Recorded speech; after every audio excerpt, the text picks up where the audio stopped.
Cette semaine, dans le Macronomètre, nous allons évaluer les crédits de la justice dans le budget 2020 avec une note de 4 sur 10.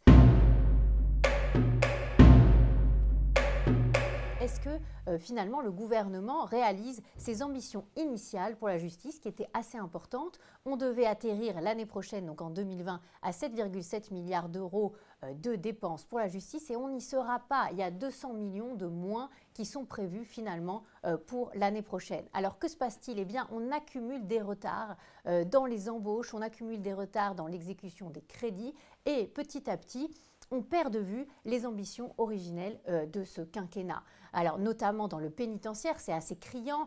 Dans la campagne électorale, Emmanuel Macron s'était peu ou prou engagé à créer de l'ordre de 15 à 16 000 places de prison sur le quinquennat. Eh bien, ce n'est pas du tout ce qui a été retenu finalement, c'est plutôt au départ 7 500 places et puis maintenant 7 000 places. Et on voit bien que finalement, petit à petit, on revoit à la baisse ce nombre de places en prison nouvelles créées d'ici 2022.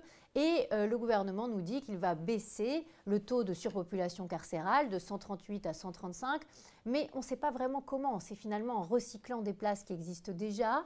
Les personnels pénitentiaires qui devaient être embauchés sont finalement embauchés aux 2/3 par rapport aux ambitions originales.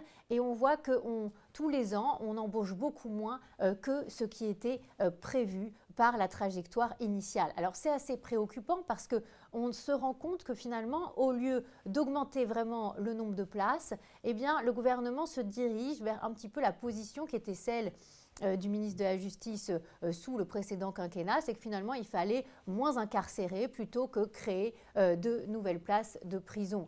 Alors on voit bien qu'on est tout à fait en dessous de ce qu'il faudrait faire puisqu'on a dans certaines prisons des taux de surpopulation carcérale qui sont absolument inadmissibles et il faut se dire que là, on est arrivé au bout de cette politique et qu'il faut relancer une ambition plus importante au niveau justice, d'où ce 4 sur 10 parce que vraiment, le compte n'y est pas.